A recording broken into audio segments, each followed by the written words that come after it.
মহান বিজয় দিবস উপলক্ষে টিম বাংলাদেশের ৫৪ জন প্যারাট্রুপার একসঙ্গে জাতীয় পতাকা হাতে প্যারাশুটিং করে বিশ্ব রেকর্ড গড়েছে।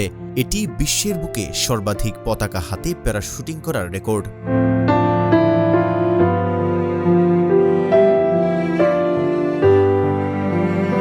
মঙ্গলবার ১৬ ডিসেম্বর রাজধানীর তেজগাঁও পুরনো বিমানবন্দর সংলগ্ন প্যারেড গ্রাউন্ডে সশস্ত্র বাহিনীর উদ্যোগে এ ব্যতিক্রমী আয়োজন অনুষ্ঠিত হয়।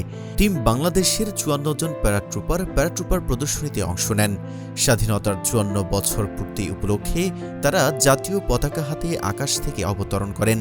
এই ঐতিহাসিক আয়োজন প্রত্যক্ষ করেন প্রধান উপদেষ্টা অধ্যাপক ড. মোহাম্মদ ইউনূস।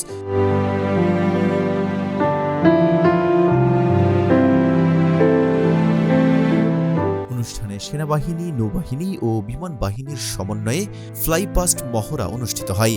এ সময় বাংলাদেশ বিমান বাহিনীর বিভিন্ন বিমান ও হেলিকপ্টার আকাশে মহড়া প্রদর্শন করে।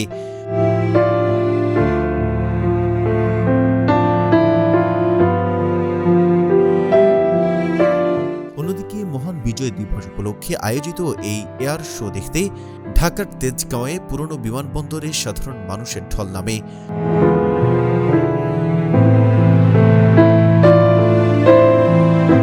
সকাল ১১টার দিকে দেখা যায় আগারগাঁও সংলগ্ন পুরনো বিমানবন্দরের ফটকে দর্শনার্থীদের দীর্ঘ সারি। নিরাপত্তা তল্লাশি করে সবাইকে প্রবেশ করানো হয়।